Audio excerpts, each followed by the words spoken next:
아빠, 다시는 오지 마세요. 전 괜찮아요. 면회실 형광등 아래서 아들이 내게 한 말입니다. 투명한 아크릴 가림막 너머 파란 훈련복을 입은 22살 민준이의 목소리는 떨리고 있었어요. 손목엔 보랏빛 멍이 번져 있었고 눈빛엔 내가 평생 보지 못한 공포가 서려 있었습니다. 나는 그 순간 알았습니다. 저 아이가 지금 누군가에게 맡고 있다는 것을, 지옥에 있다는 것을, 그리고 이 말을 하지 않으면 더 큰 고통이 기다리고 있다는 것을. 30년간 군 범죄수사대에서 일하며 수백 명의 피해자를 만났던 나였습니다. 그들의 눈빛을 누구보다 잘 알아요. 말할 수 없는 고통, 숨길 수밖에 없는 두려움, 도망치고 싶지만 도망칠 수 없는 절망. 지금 내 아들 눈에 그게 다 담겨 있었습니다. 아빠, 제발. 다시는 오지 마세요. 아들은 떨리는 손으로 테이블을 짚고 일어섰습니다. 그리고 고개를 돌리는 순간 훈련복 소매 사이로 팔뚝에 또 다른 멍이 보였어요. 면회 시간 단 30분. 그 짧은 시간 동안 나는 모든 걸 읽어냈습니다.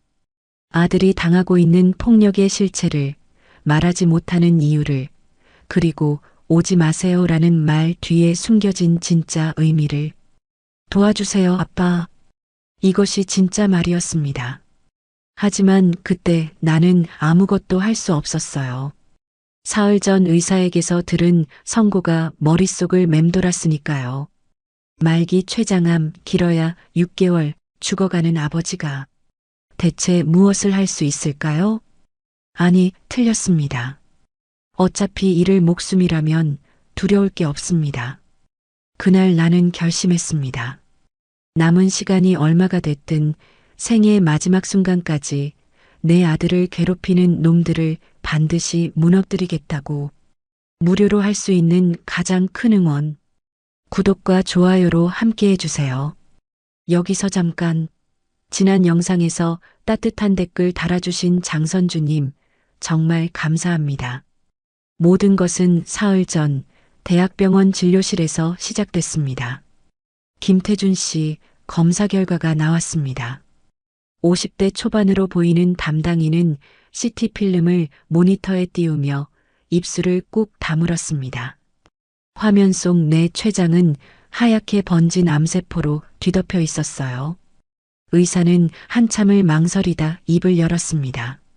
말기입니다. 이미 간과 복막까지 전이가 진행됐고, 솔직히 말씀드리면 3개월에서 길어야 6개월입니다. 진료실 창밖으로 가을 햇살이 쏟아지고 있었습니다. 누군가의 웃음소리도 들렸어요. 세상은 여전히 평온했지만 내 세상엔 방금 종말이 선고됐습니다. 이상하게도 눈물은 나오지 않았습니다. 30년간 군 범죄수사대에서 일하며 수없이 죽음을 마주했던 나였으니까요. 다만 왼쪽 손목의 낡은 가죽 시계를 무의식 중에 만지작거리고 있었습니다. CID 시절부터 차고 다닌 이 시계는 여전히 째깍째깍 변함없이 시간을 새기고 있었어요. 남은 시간을 세는 소리처럼 들렸습니다. 항암 치료를 시작하시면 조금이라도 연장이. 괜찮습니다. 나는 조용히 말을 끊었습니다.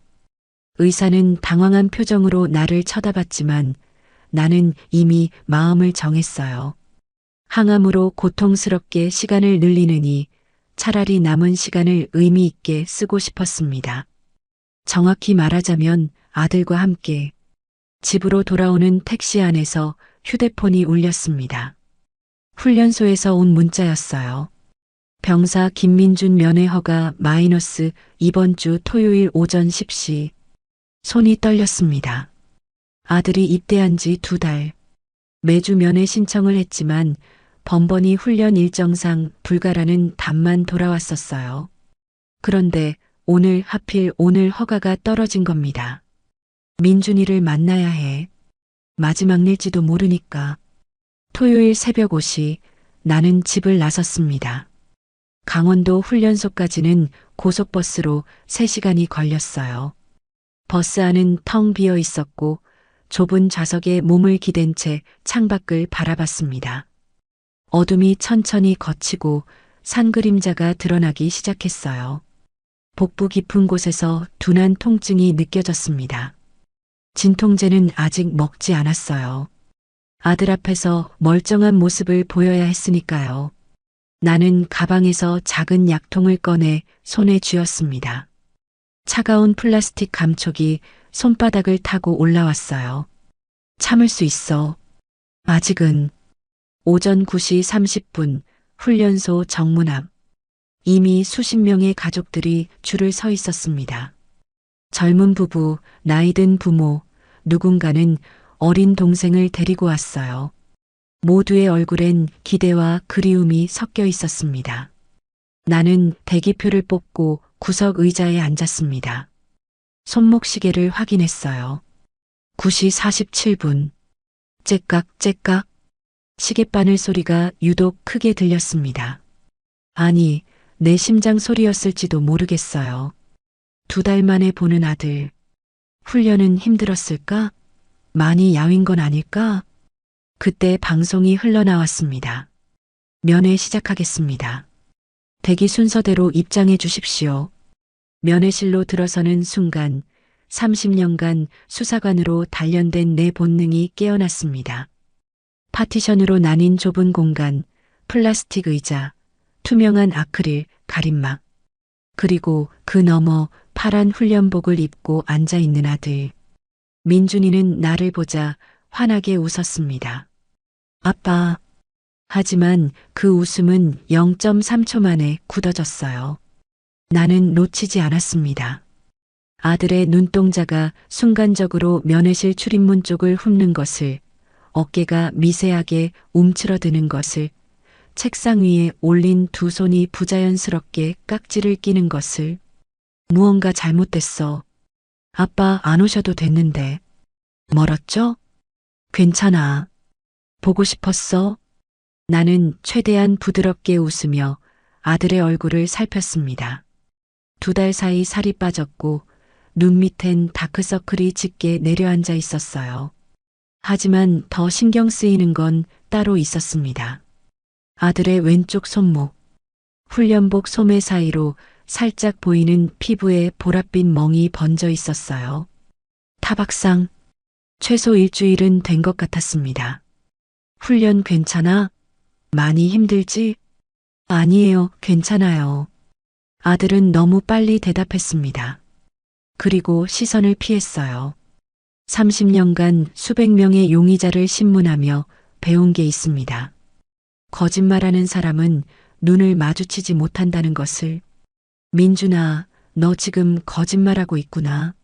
나는 테이블 아래로 손을 뻗어 아들의 손을 잡으려 했습니다. 하지만 아들은 재빨리 손을 빼며 무릎 위에 올렸어요. 그 순간 훈련복 소매가 살짝 올라가며 손목뿐 아니라 팔뚝에도 멍이 있다는 게 드러났습니다. 민준아, 손목이. 아, 이거요? 훈련하다 부딪혔어요. 괜찮아요. 아들은 또 급하게 소매를 내렸습니다. 그리고 억지로 웃었어요. 하지만 그 웃음 뒤에 숨겨진 것을 나는 정확히 읽어낼 수 있었습니다. 공포. 면회 시간은 단 30분. 나는 그 시간 동안 아들의 모든 것을 관찰했습니다. 말투 평소보다 빠르고 불안정함. 시선 계속 출입문과 복도를 의식함. 손가락 테이블을 무의식적으로 두드림. 극도의 긴장 상태. 호흡 얕고 불규칙함. 내가 요즘 용돈은 충분해? 라고 묻자 아들의 얼굴이 순간 창백해졌습니다. 네, 충분해요. 거짓말이었습니다. 누가 돈을 뜯어가고 있구나. 면회 종료 5분 전 나는 마지막으로 물었습니다. 민준아, 힘든 거 있으면 아빠한테 말해. 아빠가 다 해결해 줄게. 그 순간 아들의 눈에 눈물이 고였습니다. 하지만 곧 고개를 저으며 억지로 웃었어요. 아빠, 저 괜찮아요. 정말 괜찮아요. 그리고 면회가 끝나갈 무렵 아들은 떨리는 목소리로 말했습니다. 아빠, 다음엔 안 오셔도 돼요. 아빠도 몸 안 좋으시잖아요. 저 혼자 잘할 수 있어요. 무슨 소리야? 아빠가 왜 안 와? 아빠, 진짜. 다시는 오지 마세요. 그 말과 함께 아들은 재빨리 자리에서 일어났습니다. 그리고 돌아서는 순간 훈련복 뒤편이 살짝 올라가며 허리춤에도 멍이 있다는 게 보였어요. 구타당한 흔적이었습니다. 면회실을 나서며 나는 화장실로 향했습니다. 세면대에 손을 짚고 거울 속 내 얼굴을 바라봤어요. 핏기 없는 입술, 움푹 꺼진 눈, 수척해진 볼. 죽어가는 사람의 얼굴이었습니다. 하지만 거울 속 내 눈동자만큼은 여전히 날카로웠어요. 30년간 군 범죄수사대에서 비리를 파헤치던 그때의 눈빛. 나는 주머니에서 휴대폰을 꺼내 손목시계를 확인했습니다. 오후 11시 12분. 어차피 3개월이면 끝이야. 나는 진통제 하나를 입에 털어넣고 물로 삼켰습니다. 그렇다면 남은 시간 아들을 위해 쓰자. 세면대에 물을 틀었습니다. 차가운 물줄기가 손등을 타고 흘러내렸어요. 거울 속에서 내가 조용히 웃고 있었습니다. 두려움 같은 건 이미 사라졌습니다. 민준아, 아빠가 지켜줄게. 마지막이니까. 훈련소를 나서자 차가운 바람이 얼굴을 때렸습니다. 11월 초의 강원도는 벌써 겨울이 시작되고 있었어요. 나는 정류장 벤치에 앉아 가방에서 수첩을 꺼냈습니다. 30년간 CID에서 사건을 기록하던 습관. 그 습관이 지금 다시 살아났어요. 면회 시간 30분. 민준이가 보낸 신호를 정리하자. 펜을 쥐고 천천히 적어 내려갔습니다. 신체적 증거. 왼쪽 손목 보랏빛 타박상 711 경과. 오른쪽 팔뚝 멍두개 손가락 자국 추정. 허리 뒤편 타박상 크기 불명. 행동 패턴. 출입문 반복 확인 5회 이상. 급한 말투, 부자연스러운 웃음. 손 접촉 거부 증거 숨기려는 의도. 용돈 질문에 과민 반응. 결정적 대사. 아빠, 다시는 오지 마세요. 나는 펜을 멈추고 그 문장을 다시 읽었습니다. 다시는 오지 말라고? 왜? 30년 수사 경험이 답을 제시했어요. 누군가 민준이를 감시하고 있다. 면회 오는 가족이 있으면 보복당한다. 아들은 나를 위험으로부터 보호하려 한다. 아니, 마지막은 틀렸습니다. 민준이는 내가 개입하면 자기가 더 맞을까봐 두려워하는 거야. 주머니에서 휴대폰이 울렸습니다. 저장되지 않은 번호였지만 나는 그게 누군지 알 수 있었어요. 옛 전우 박철수. 몇 달 전 내 병 소식을 듣고 자주 안부를 묻던 사람이었습니다. 형님, 나 철수예요. 훈련소 다녀오신다고 하셨죠? 어떻게 됐어요? 철수야. 나는 잠시 말을 잃었습니다. 목이 메었어요. 30년 함께 일했던 전우.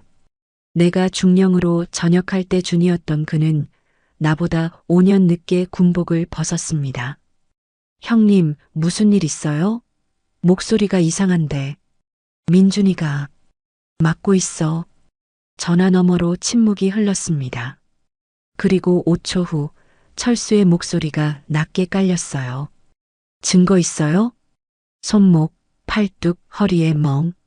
돈도 뜯기고 있는 것 같아. 형님, 지금 어디세요? 훈련소 앞 정류장. 움직이지 마세요. 30분 안에 갑니다. 전화가 끊겼습니다. 나는 손목시계를 바라봤어요. 오후 12시 47분. 시계바늘은 여전히 째깍거리며 돌아가고 있었습니다. 내게 남은 시간은 얼마나 될까? 의사는 3개월에서 6개월이라고 했지만 내 몸은 이미 한계를 알리고 있었어요. 복부의 통증은 점점 심해지고 오늘 아침부터는 허리까지 저려왔습니다. 길어야 한 달. 아니, 무리하면 일주일도 못 버틸지 몰라. 그렇다면 내게 주어진 시간은 72시간 정도였습니다. 사흘. 아들을 구하기엔 충분한 시간이었어요. 30분 후 노란색 택시 한 대가 정류장 앞에 멈춰섰습니다. 운전석에서 내린 사람은 67세의 박철수. 짧은 흰 머리와 다부진 체격, 그리고 여전히 고든 자세. 저녁 후에도 그는 군인의 기운을 잃지 않고 있었어요. 형님. 철수는 나를 보자 얼굴이 굳었습니다. 2달 전보다 더 야윈 내 모습 때문이었겠죠. 하지만 그는 아무 말 하지 않고 내 가방을 받아들었습니다. 일단 타세요. 이야기는 차 안에서 해요. 택시 뒷좌석에 앉자 철수는 운전석에서 생수 한 병을 건넸어요. 나는 뚜껑을 열어 한 모금 마셨습니다. 목이 말라 있었던 걸 그제야 깨달았어요. 형님, 정확히 무슨 일인지 설명해 주세요. 나는 수첩을 펼쳐 보이며 면회 때 관찰한 모든 것을 이야기했습니다. 아들의 멍, 떨리는 목소리, 그리고 다시는 오지 마세요라는 마지막 말까지. 철수는 핸들을 잡은 채 고개를 끄덕이며 들었어요. 그의 턱선이 단단하게 굳어지는 게 보였습니다. 금품 갈취군요. 부대 내 병사들끼리. 전형적인 패턴입니다. 그래. 내 생각도 그래. 신고는 했어요? 아직. 증거가 부족해. 그리고 나는 말을 멈췄습니다. 철수가 백미러로 나를 쳐다봤어요. 그리고 헌병대에 신고하면 조사 시간이 오래 걸려. 그 사이 민준이가 더 맞을 수 있어. 철수는 한숨을 내쉬었습니다. 형님, 직접 하시려는 거죠? 응. 형님 몸 상태로요? 나는 대답하지 않았습니다. 대신 손목시계를 만지작거렸어요. 철수는 잠시 침묵하더니 갑자기 웃었습니다. 알았어요. 어차피 말려도 안 들으실 것 뻔하니까. 그럼 제대로 합시다. 철수야.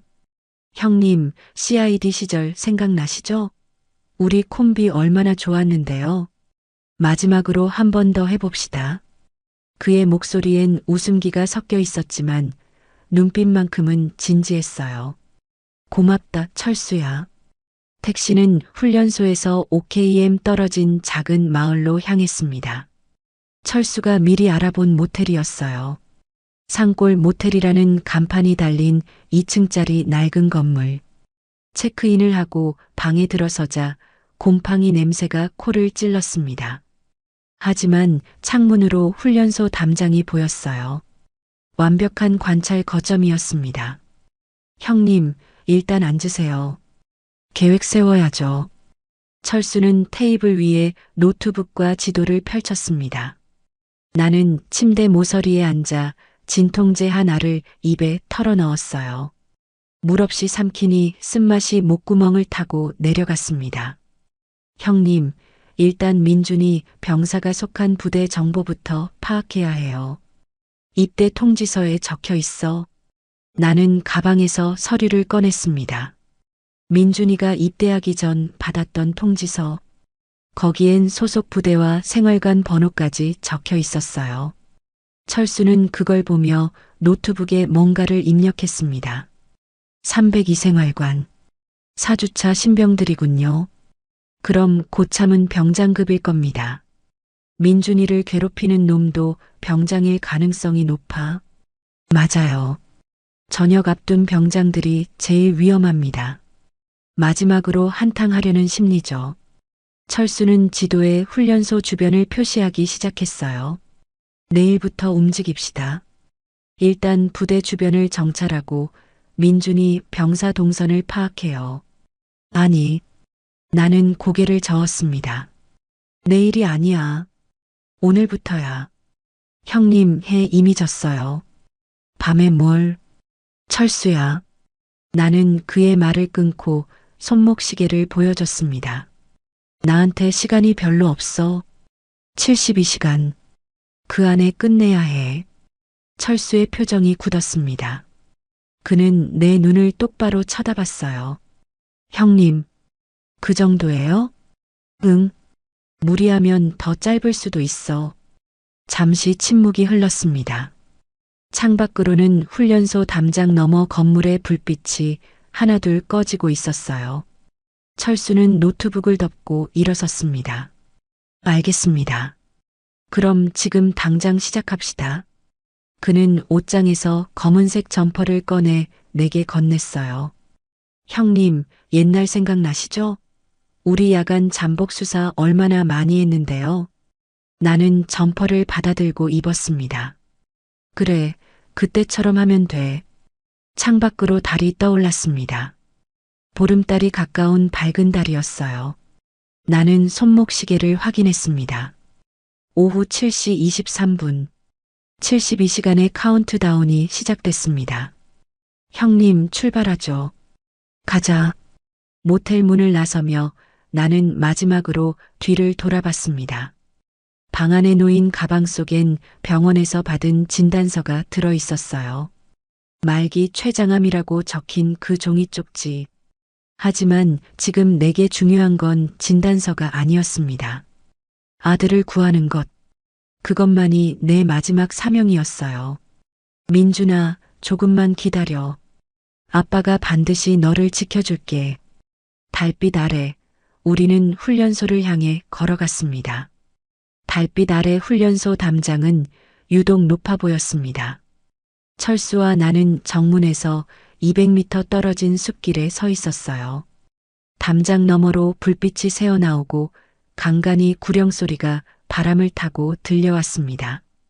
형님, 정문 경비는 24시간 교대 근무예요.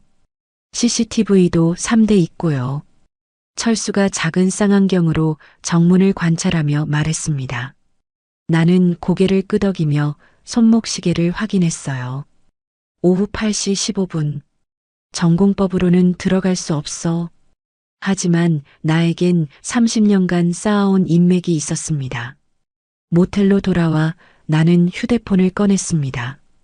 전화번호부를 스크롤하며 한 이름에서 멈췄어요. 이상훈 마이너스 국방부 시설관리과. 15년 전 내가 CID에서 부대 비리 사건을 수사할 때 협조했던 공무원이었습니다. 신호음이 3번 울렸고 익숙한 목소리가 들려왔어요. 여보세요? 이 과장님, 저 김태준입니다. 김태준?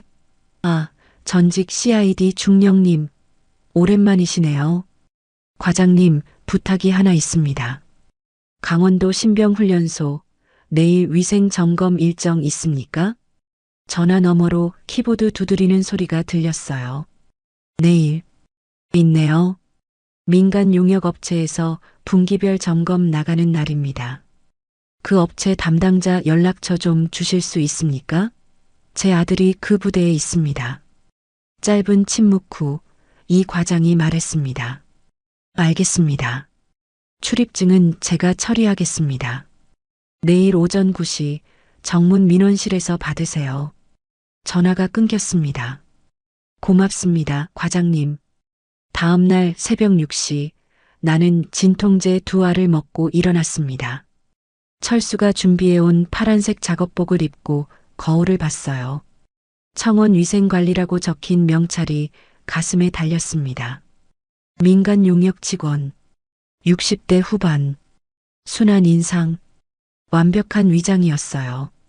오전 9시 훈련소 정문 민원실. 약속대로 출입증이 준비되어 있었습니다. 출입증을 목에 걸고 게이트를 통과하는 순간 30년 만에 다시 군부대 안으로 들어가는 기분이었어요. 익숙한 공기, 소독약 냄새, 구령 소리. 담당 부사관의 안내를 받아 생활관 구역으로 향했습니다. 점검 항목은 화장실 위생, 침구 관리입니다.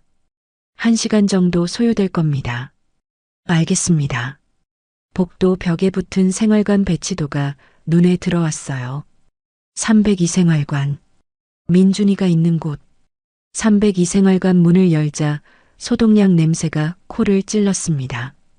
2층 침대가 좌우로 빼곡히 늘어서 있었고 병사들은 훈련 중이라 생활관은 텅 비어 있었어요. 천천히 둘러보세요. 저는 옆 생활관 확인하고 올게요. 부사관이 나가고 문이 닫혔습니다. 나는 즉시 침대를 확인했어요. 5번째 침대에서 그 이름을 발견했습니다. 김민준. 가슴이 뛰었어요. 침대 옆 사물함을 열었습니다. 자물쇠는 채워져 있지 않았어요. 안에는 여분의 옷가지와 구겨진 영수증 하나. 편의점 영수증이었습니다. 컵라면 5개, 과자 3봉지. 금액 25,000원. 날짜 일주일 전. 누군가 시켜서 사온 거야. 화장실로 향했습니다. 세면대를 하나씩 확인하며 수도꼭지를 틀었어요. 3번째 세면대 아래 배수관 뒤편 틈새에 뭔가 끼워져 있었습니다. 작은 공책. 나는 주변을 살피고 그것을 꺼냈어요. 손바닥만 한 크기의 검은색 수첩. 펼쳤습니다. 첫 페이지 돈줄 관리. 심장이 빠르게 뛰기 시작했습니다. 11월 1일. 김민준 마이너스 20만 원. 박지훈 마이너스 15만 원. 최우진 마이너스 10만 원. 이동영 마이너스 20만 원. 정하늘 마이너스 15만 원. 11월 8일. 김민준 마이너스 20만 원. 박지훈 마이너스 15만 원. 최우진 마이너스 10만 원 미납. 메모 민준이 마이너스 아버지 병원비. 계속 쥐어짜기. 손이 떨렸습니다. 이 계좌식들. 나는 숨을 깊이 들이마시고 휴대폰으로 모든 페이지를 사진으로 찍었어요. 그리고 수첩을 다시 원래 자리에 숨겼습니다. 아직은 가져가면 안 돼. 놈들이 눈치챌 거야. 복도에서 발소리가 들렸습니다. 훈련병들이 돌아오고 있었어요. 나는 재빨리 생활관 밖으로 나왔습니다. 파란 훈련복을 입은 신병들과 마주쳤고 그 뒤편에서 병장 한 명이 걸어오고 있었어요. 키 182cm 정도, 다부진 체격, 오른쪽 팔뚝에 문신이 살짝 보이는 남자. 강석호.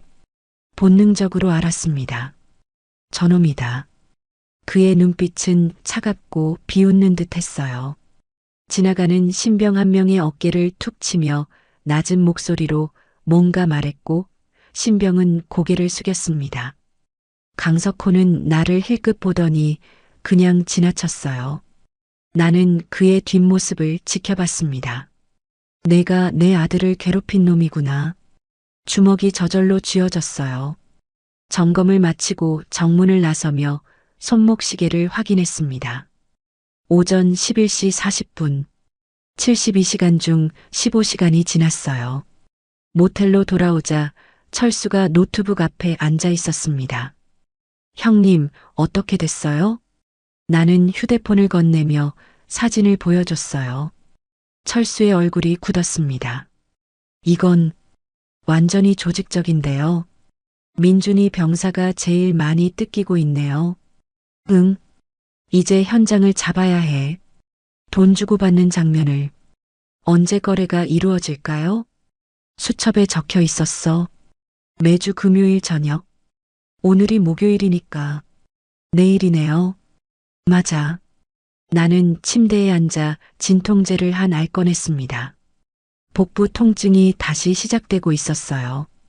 째깍째깍. 손목시계 소리가 유독 크게 들렸습니다. 내일이면 모든 게 결판난다.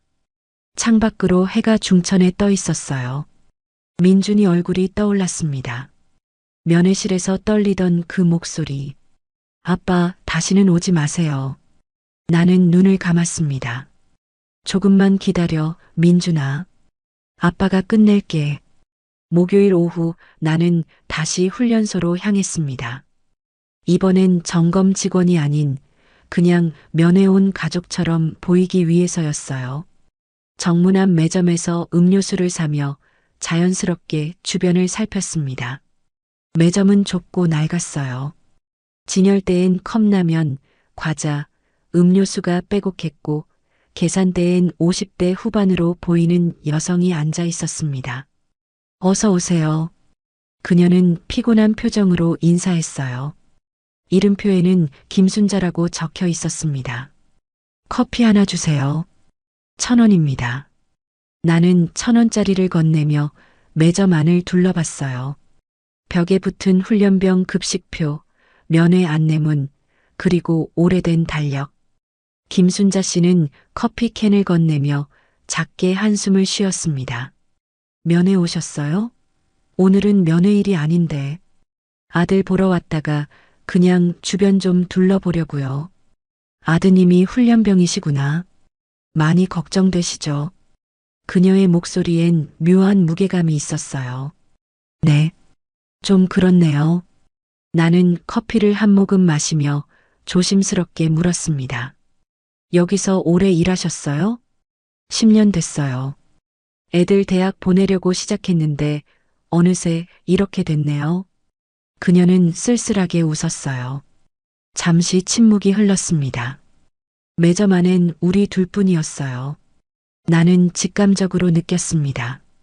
이 사람 뭔가 알고 있어. 10년간 이 부대에서 일했다면 병사들의 생활을 가장 가까이서 봤을 거예요. 그들이 무엇을 사고 누구와 어울리고 어떤 일이 벌어지는지. 여기 분위기는 어때요? 훈련병들 괜찮아 보이던가요? 김순자 씨는 나를 쳐다봤습니다. 그녀의 눈빛이 잠깐 흔들렸어요. 뭐, 군대가 다 그렇죠. 힘들지만 버텨야죠. 그녀는 시선을 피하며 진열대를 정리하기 시작했습니다. 뭔가 숨기고 있어. 나는 한 걸음 더 다가갔어요. 혹시 이상한 일 본 적 없으세요?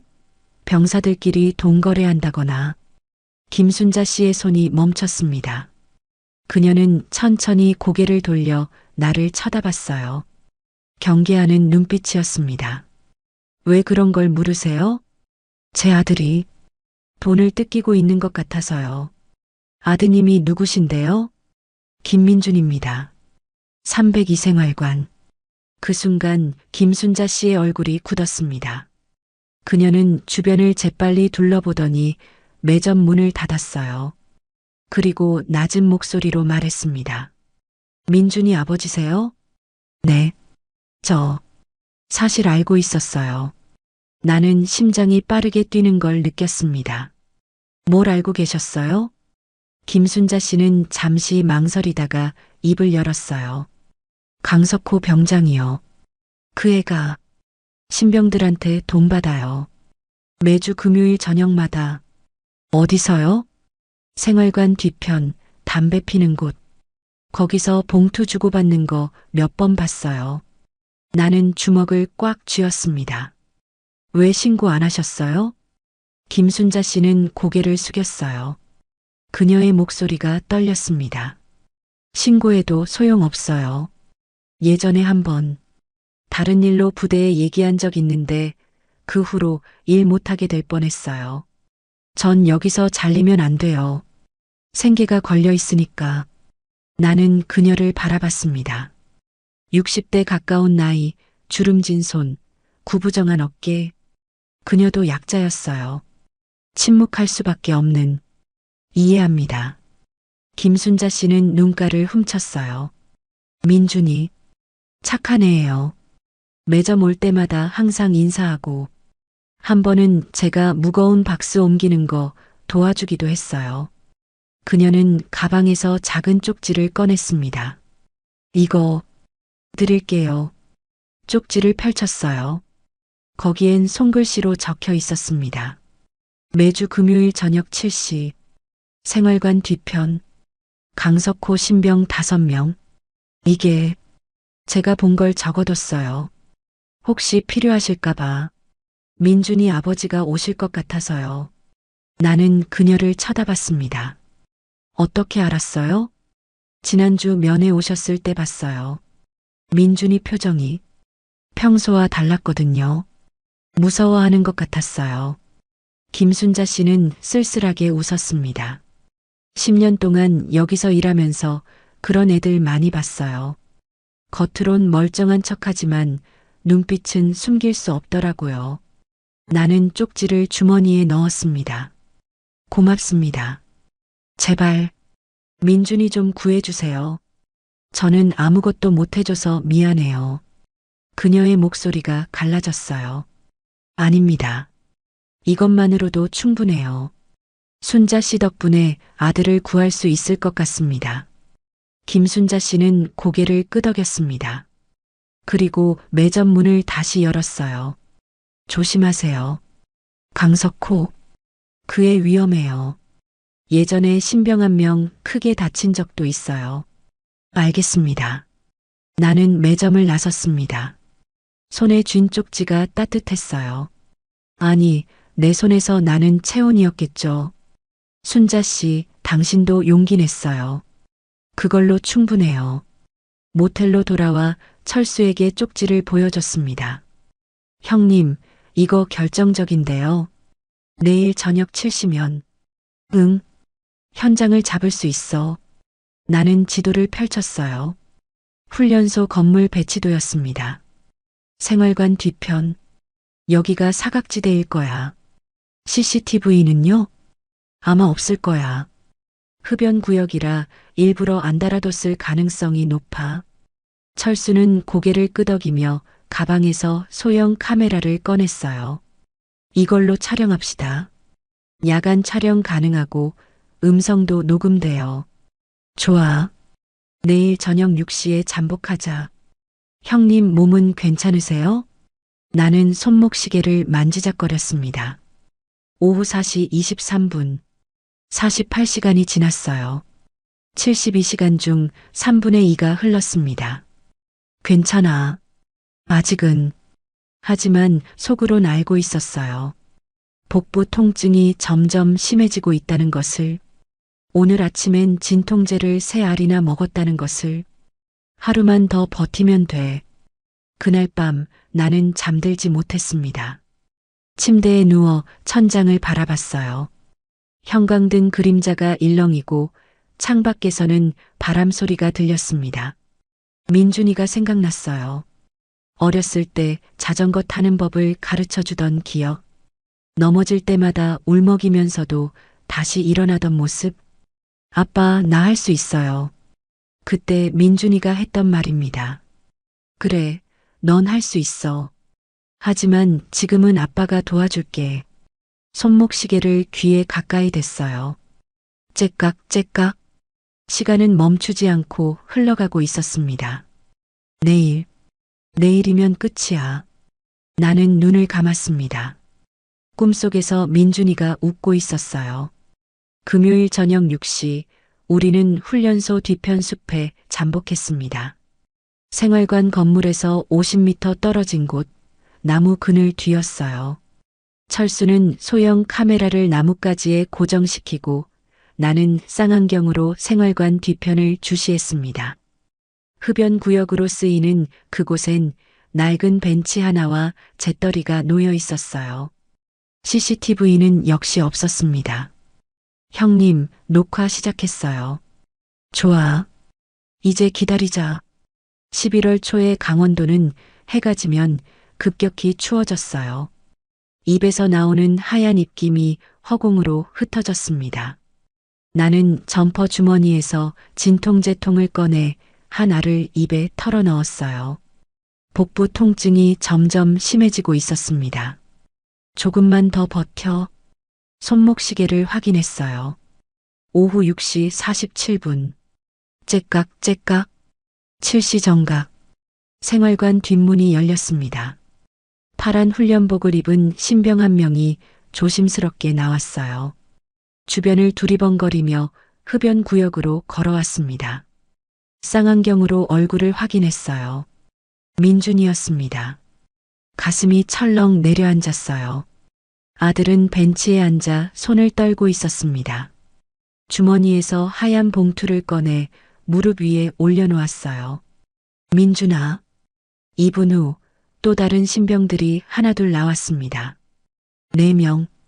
모두 손에 봉투를 들고 있었어요. 그들의 얼굴엔 공포가 가득했습니다. 그리고 마지막으로 강석호가 나타났습니다. 병장 계급장을 단 그는 담배를 입에 물고 여유롭게 걸어왔어요. 신병들은 그를 보자 일제히 고개를 숙였습니다. 다들 왔네. 빠른 거 좋아. 강석호의 목소리가 바람을 타고 희미하게 들렸어요. 그는 벤치에 앉아 다리를 꼬고 손을 내밀었습니다. 자, 하나씩 내놔. 신병들이 순서대로 봉투를 건넸어요. 강석호는 봉투를 받을 때마다 안을 열어 돈을 확인했습니다. 박지훈 15만 원. 통과. 이동혁 20만 원. 역시 성실하네. 그가 민준이 앞에 멈춰 섰습니다.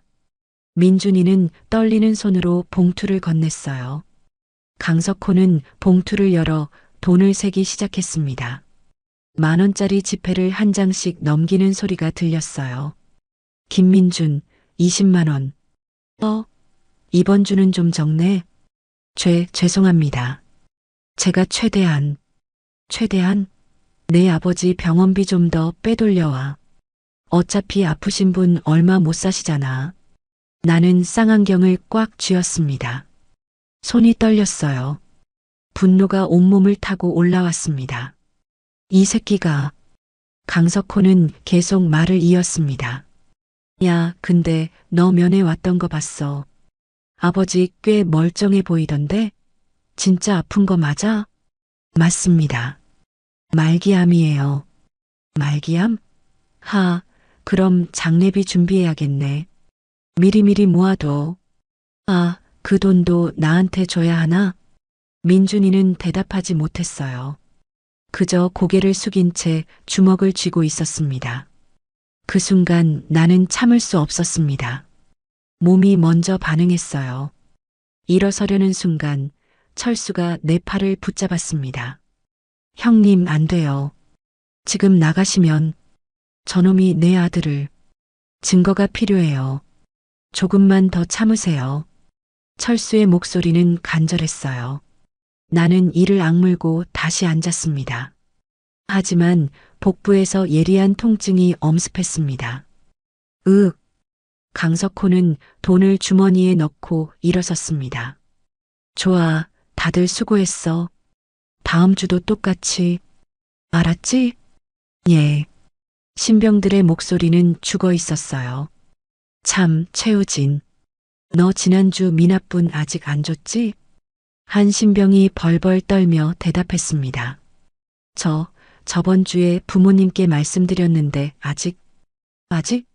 이번 주까지야. 안 가져오면 알지? 강석호는 그 신병의 어깨를 세게 쳤어요. 신병은 비틀거리며 벤치에 부딪혔습니다. 지금 당장 전화해서 돈 달라고 해. 내일까지 안 가져오면 너 생활관에서 어떻게 되는지 알지? 예, 알겠습니다.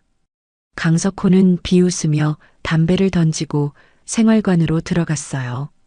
신병들은 그제야 긴장이 풀린 듯 한숨을 내쉬었습니다. 민준이는 벤치에 주저앉아 고개를 묻었어요. 어깨가 미세하게 떨리고 있었습니다. 민준아. 나는 그 장면을 지켜보며 눈을 감았습니다. 10분 후 신병들이 모두 생활관으로 돌아갔습니다. 철수가 카메라를 회수하며 말했어요. 형님, 다 찍었어요. 이 영상이면 충분합니다. 좋아. 이제. 나는 일어서려 했지만 다리에 힘이 들어가지 않았습니다. 세상이 빙글빙글 돌았어요. 형님. 철수가 황급히 나를 붙잡았습니다. 복부에서 찢어지는 듯한 통증이 밀려왔어요. 입에서 신음이 새어나왔습니다. 형님, 병원 가야 해요. 지금 당장. 철수는 나를 부축해 숲을 빠져나왔어요. 주차장에 세워둔 택시까지 걸어가는 동안 나는 의식이 흐릿해지는 걸 느꼈습니다. 손목시계가 눈에 들어왔어요. 오후 7시 32분. 째깍째깍. 응급실 형광등이 눈부셨습니다. 의사는 내 차트를 보며 인상을 찌푸렸어요. 김태준 씨, 지금 당장 입원하지 않으면 48시간도 버티기 힘듭니다. 이미 암세포가 복막까지 전이됐고 뇌출혈 징후도 보여요. 괜찮습니다. 괜찮다니요? 지금 상태로는 하루만 더요. 하루만 더 버티면 됩니다. 의사는 고개를 저었지만 결국 진통제 처방전을 끊어줬어요. 최대한 움직이지 마세요. 그리고 이 약은 하루 3알까지만. 알겠습니다. 응급실을 나서며 철수가 물었습니다. 형님, 정말 괜찮으세요? 응. 이제 마지막만 남았어. 나는 손목 시계를 확인했어요. 밤 10시 15분. 72시간 중 62시간이 지났습니다. 10시간. 내게 남은 시간은 10시간이야. 아니, 의사 말대로라면 48시간이 한계였어요. 하지만 나는 그보다 훨씬 짧게 잡았습니다. 내 몸이 말하고 있었으니까요. 내일이 마지막이야. 철수의 택시에 올라타며 나는 결심했습니다. 철수야, 내일 아침에 헌병대에 신고하자. 그리고 강석호를 직접 만나러 가. 직접요? 형님, 위험해요. 괜찮아. 함정을 칠 거야. 함정이요? 나는 창밖을 바라봤어요. 달이 떠올랐습니다. 밝은 달이었어요. 내가 미끼가 될 거야. 민준이 아버지로서. 철수는 아무 말도 하지 않았습니다. 다만 핸들을 꽉 쥔 채 앞을 응시했어요. 모텔로 돌아와 침대에 누웠습니다. 통증은 여전했지만 마음은 평온했어요. 내일이면 끝이야. 민준아, 조금만 더 기다려. 손목 시계를 귀에 가까이 댔습니다. 째깍째깍. 남은 시간을 세는 소리. 나는 눈을 감았어요. 내일이면 모든 게 결판날 것입니다. 토요일 새벽 나는 진통제 4알을 한꺼번에 삼켰습니다. 의사는 하루 3알까지라고 했지만 이미 그런 건 중요하지 않았어요. 거울 속 내 얼굴은 밤새 더 수척해져 있었고 입술은 하얗게 말라 있었습니다. 철수는 침대에 앉아 어젯밤 촬영한 영상을 정리하고 있었어요. 형님, 이 영상이면 충분해요. 지금 당장 헌병대에 제출하고 우리는 물러서죠. 나는 고개를 저으며 낡은 수첩을 꺼냈습니다. 아니야. 영상만으론 부족해. 강석호를 직접 함정에 빠뜨려야 해. 직접 접촉하시겠다는 거예요? 그래. 내가 민준이 아버지로서 강석호한테 접근할 거야. 나는 수첩에 지도를 그리며 계획을 설명했어요. 훈련소 후문에서 1km 떨어진 폐가로 강석호를 유인하고 미리 대기 중인 헌병대가 현행범으로 체포하는 시나리오였습니다. 철수는 잠시 침묵하더니 고개를 끄덕였어요. 알겠습니다. 형님 뜻대로 하죠. 나는 손목 시계를 확인했습니다. 오전 6시 42분. 72시간 중 66시간이 지났어요. 6시간. 그 안에 끝내야 해. 오전 9시 우리는 인근 헌병대를 찾아가 증거 영상을 제출했습니다. 헌병대장은 영상을 보더니 표정이 굳었고 내 계획을 듣고 난 후 동의했어요. 오늘 오후 2시에 작전을 시작하죠. 우리는 폐가 주변에 대기하겠습니다. 정오, 나는 훈련소 정문 앞 공중전화 부스에서 강석호에게 전화를 걸었습니다. 강석호 병장님이시죠? 저 김민준 아버지인데요. 우리 아들 좀 편하게 해주실 수 없을까요? 돈은 제가 대신 드리겠습니다. 전화 너머로 짧은 침묵이 흘렀어요. 뭔 말씀이신지 잘 모르겠는데요. 숨기지 마세요. 다 알고 있어요. 매주 금요일 저녁 돈 받으시는 거. 강석호는 몇 초간 침묵하다가 목소리를 낮췄습니다. 얼마나 줄 건데요? 500만 원. 좋아요. 오늘 오후 3시 훈련소 후문에서 1km 떨어진 폐가에서 만나죠. 혼자 오세요. 전화가 끊겼습니다. 오후 1시 철수와 나는 폐가 근처에 도착했습니다. 지붕은 반쯤 무너져 있었고 벽엔 덩굴이 뒤덮여 있었어요. 헌병대 요원 4명이 이미 주변에 잠복해 있었고 헌병대장이 작은 무선 송신기를 건네주었습니다. 이걸 착용하세요. 최대한 대화를 길게 끌어서 자백을 받아내세요. 나는 셔츠 안쪽에 송신기를 부착하고 폐가 안으로 들어갔어요. 안은 어둡고 축축했으며 바닥엔 낙엽이 쌓여 있었습니다. 나는 창문 옆에 서서 손목시계를 확인했어요. 오후 2시 48분. 가방에서 진통제통을 꺼내 마지막 하나를 입에 털어 넣었습니다. 민준아, 조금만 더 기다려. 오후 3시 정각, 숲길에서 발소리가 들렸습니다. 강석호가 나타났어요. 사복을 입은 그는 주변을 경계하며 폐가로 걸어왔고 나와 시선이 마주쳤습니다. 아저씨가 민준이 아빠시군요. 생각보다 늙어 보이시는데? 나는 감정을 억누르며 침착하게 대답했어요. 병장님, 들어와서 얘기합시다. 강석호는 폐가 안으로 들어와 주변을 훑어보더니 나를 위아래로 관찰했습니다. 500만 원 가져오셨어요? 나는 가방을 열어 돈 뭉치를 보여줬어요. 은행에서 인출한 진짜 돈이었고 그의 눈빛이 빛났습니다. 오, 진짜네. 아저씨, 아들 사랑이 대단하신데요? 이 돈 받으시고 앞으로 우리 아들한테는 절대 손대지 마세요. 강석호는 웃으며 손을 내밀었어요. 그럼 주세요. 하지만 나는 돈을 건네지 않고 한 걸음 뒤로 물러섰습니다. 그 전에 확인하고 싶은 게 있어요. 정확히 얼마나 오래 우리 아들한테서 돈을 뜯어갔습니까? 강석호는 경계하는 눈빛으로 나를 쳐다보더니 대답했어요. 2달 정도? 매주 20만 원씩? 한 160만 원 되려나? 왜 하필 우리 아들이었습니까?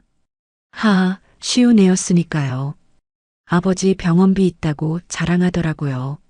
나는 주먹을 꽉 쥐었지만 표정은 무너뜨리지 않았습니다. 다른 애들도 있죠? 5명이요. 한 달에 한 300만 원 정도 벌죠. 전역하면 목돈 모을 수 있어요. 그 순간 나는 송신기를 향해 조용히 말했습니다. 다 들으셨죠? 강석호의 얼굴이 하얗게 질렸어요. 그는 내 셔츠를 움켜쥐려 했지만 그 순간 폐가 밖에서 헌병들이 일제히 뛰어들어왔고 강석호는 순식간에 제압당했습니다. 강석호 병장, 공갈 및 금품 갈취 혐의로 현행범 체포한다. 강석호는 바닥에 눌린 채 소리쳤어요. 이게 무슨 함정이었어? 나는 천천히 그 앞에 무릎을 꿇고 그의 얼굴을 똑바로 쳐다봤습니다. 나는 군 범죄수사대 전직 수사관이었다. 너는 끝이야. 그의 눈에서 공포가 번졌어요. 하지만 그 순간 내 복부에서 예리한 통증이 엄습했습니다. 세상이 빙글빙글 돌았고 나는 그대로 옆으로 쓰러졌어요. 형님, 철수의 목소리가 멀리서 들렸습니다. 의식이 흐릿해졌고 손목시계의 째깍거림만이 귀에 들렸어요. 마지막으로 생각한 건 민준이었습니다. 민준아, 이제 괜찮아. 그리고 세상이 어두워졌습니다. 눈을 떴을 때 천장에 하얀 형광등이 눈부셨습니다. 병원이었어요. 소독약 냄새가 코를 찔렀고 귓가에서는 심전도 기계의 규칙적인 삐소리가 들렸으며 왼쪽 팔에는 링거줄이 꽂혀 있었습니다. 고개를 돌리자 철수가 의자에 앉아 졸고 있는 모습이 보였어요. 철수야. 내 목소리는 쉬어 있었고 철수는 화들짝 놀라며 눈을 떴습니다. 형님, 깨어나셨어요. 그는 황급히 간호사 호출 버튼을 눌렀어요. 나는 천천히 상체를 일으키려 했지만 복부에서 통증이 밀려왔고 얼굴을 찌푸리며 다시 누웠습니다. 강석호는 체포됐어요. 헌병대가 바로 연행했고 지금 구치소에 있습니다. 나는 안도의 한숨을 내쉬었어요. 다른 애들은? 피해자 5명 전부 보호 조치됐어요. 부모님들께도 연락 갔고요. 형님 덕분에 다들 구해졌습니다. 철수의 목소리가 떨렸습니다. 근데 형님, 의사 선생님이 그러시는데. 그때 병실 문이 열리며 담당이가 들어왔어요. 50대 중반의 그는 차트를 들고 나를 내려다보더니 무거운 표정을 지었습니다. 김태준 씨, 지금 상태가 매우 심각합니다. 암세포가 복막 전체로 퍼졌고 뇌출혈도 계속되고 있어요. 얼마나 남았습니까? 의사는 잠시 망설이다가 대답했어요. 길어야 이틀. 무리하시면 내일 아침도 장담 못합니다. 나는 고개를 끄덕였습니다. 알겠습니다. 그런데 제 아들 만날 수 있을까요? 특별 면회는 가능합니다. 하지만 오래 계시면 안 돼요. 고맙습니다. 오후 3시 병실 문이 열렸습니다. 파란 훈련복을 입은 민준이가 조심스럽게 들어왔어요. 그는 나를 보자 얼굴이 하얗게 질렸고 침대 옆으로 뛰어와 내 손을 잡았습니다. 아빠. 민준이의 목소리는 떨리고 있었어요. 나는 그의 손을 꽉 쥐며 미소 지었습니다. 민준아, 괜찮아. 아빠 괜찮아. 아빠. 헌병대에서 다 들었어요. 아빠가 저를 구하려고. 민준이의 눈에서 눈물이 흘러내렸어요. 나는 그의 머리를 쓰다듬으며 천천히 말했습니다. 미안하다, 민준아. 아빠가 진작 알아차렸어야 했는데. 아니에요. 제가 말씀드렸어야 했는데. 아빠 몸 안 좋으신 거 알면서도 걱정 끼칠까봐. 바보야.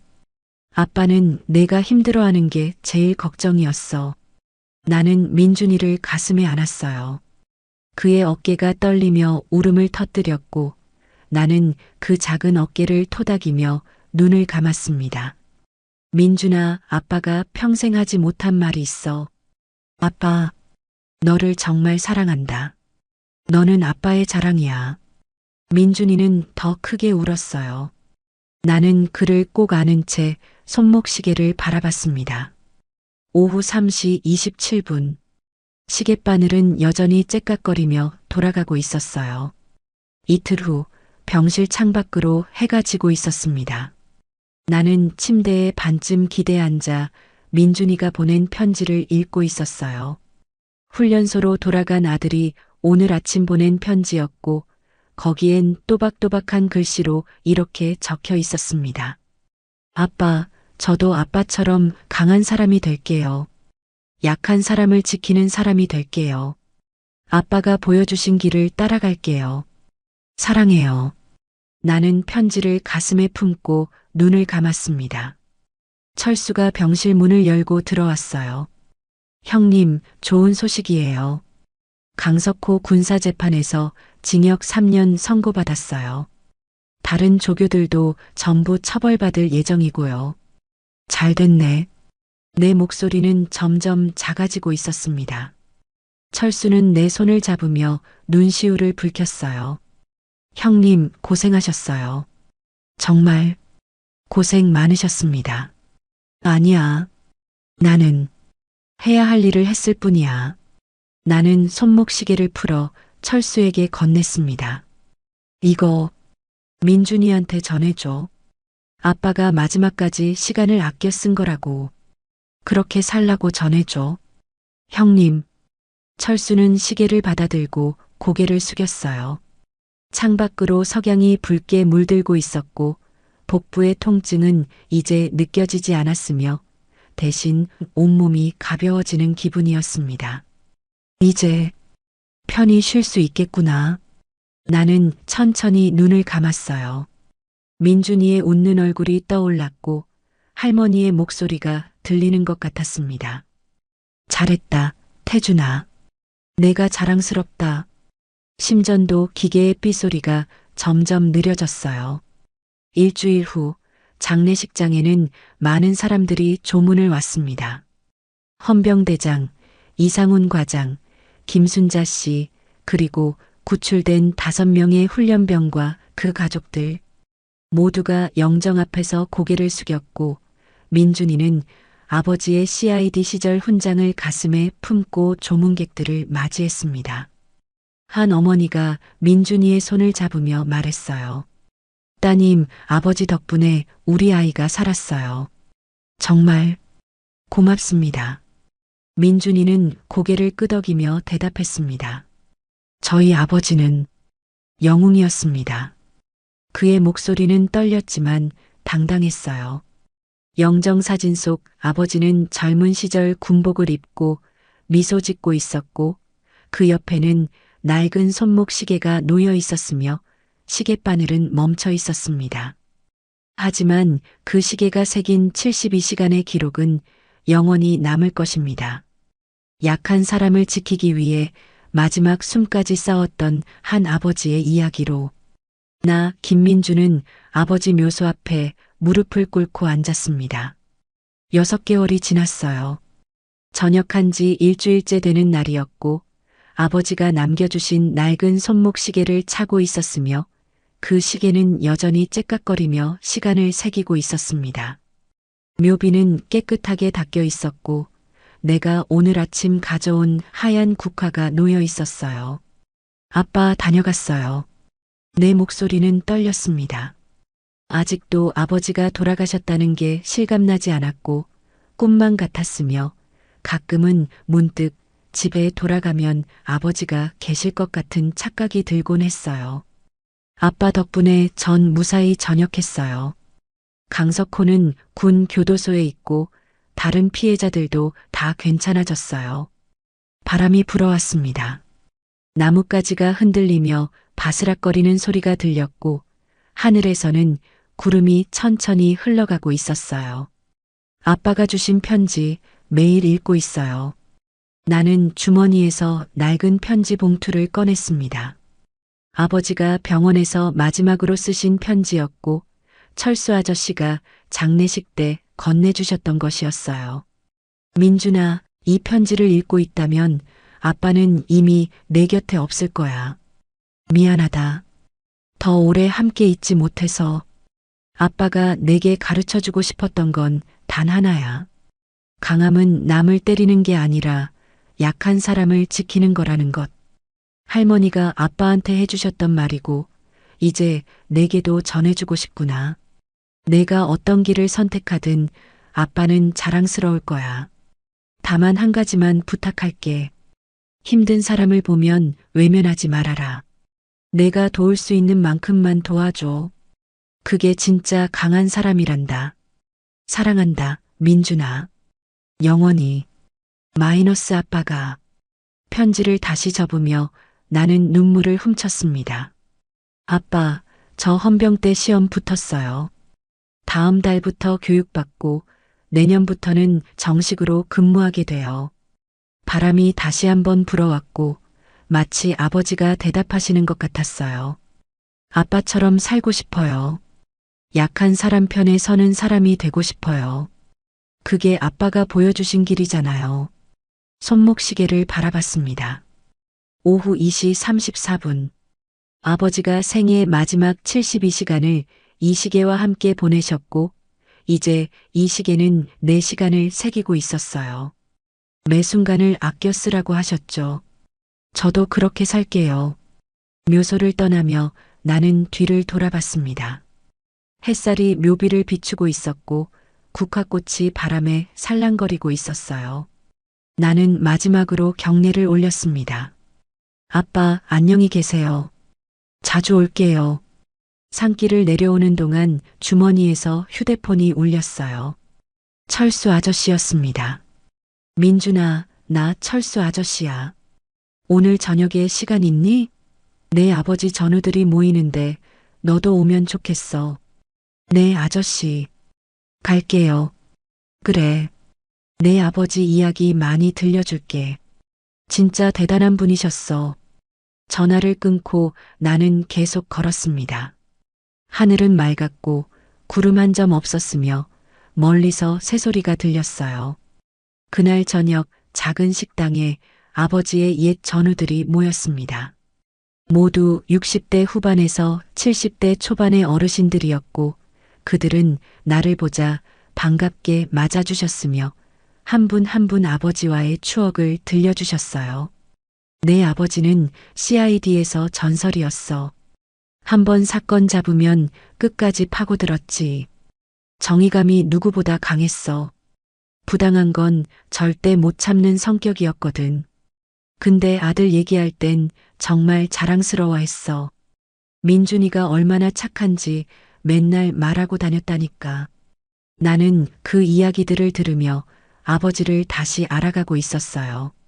내가 몰랐던 아버지의 모습들, 젊은 시절의 이야기들, 함께 웃고 울었던 순간들. 철수 아저씨가 술잔을 들며 말씀하셨습니다. 태준이 형님, 거기서 편히 쉬세요. 민준이 잘 키웠어요. 형님, 아들 정말 훌륭하게 자랐습니다. 모두가 술잔을 들어 허공을 향해 건배했고 나도 따라 술잔을 들었으며 눈물이 흘러내렸지만 닿지 않았습니다. 집으로 돌아오는 길 나는 손목시계를 바라봤습니다. 밤 10시 47분. 시계바늘은 멈추지 않고 돌아가고 있었어요. 아빠, 저도 아빠처럼 시간을 아껴 쓸게요. 매 순간을 의미 있게 살게요. 현관문을 열고 들어서자 아버지의 사진이 거실에 놓여 있었습니다. 군복을 입고 미소 짓는 아버지의 모습이었고 나는 그 앞에 서서 말했어요. 아빠, 오늘 묘소 다녀왔어요. 그리고 아저씨들도 만났어요. 사진 속 아버지는 여전히 미소 짓고 계셨습니다. 제가 아빠를 자랑스럽게 해드릴게요.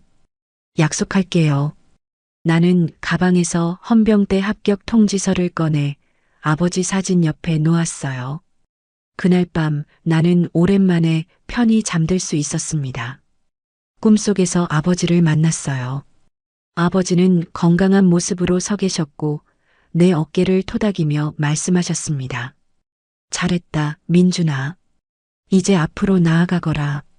나는 아버지를 꼭 안았고 그 품은 따뜻했으며 오래오래 그렇게 있고 싶었어요.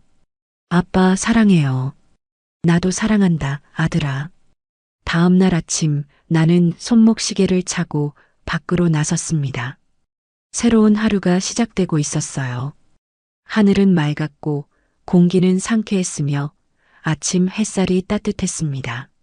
손목시계는 여전히 째깍거리며 시간을 새기고 있었고 나는 그 소리를 들으며 걸어갔어요. 아버지가 남겨주신 72시간의 기록, 그 시간 동안 아버지는 생명을 다해 나를 지켜주셨고 이제 나는 그 사랑을 가슴에 품고 앞으로 나아갈 것입니다. 약한 사람을 지키는 사람이 되겠다는 다짐과 함께 멀리서 누군가 도움이 필요해 보이는 할머니가 무거운 짐을 들고 계셨고 나는 주저없이 달려갔어요. 할머니, 도와드릴게요. 할머니는 고맙다며 미소 지으셨고 나는 짐을 들고 함께 걸었습니다. 손목시계의 째깍거림이 들렸어요.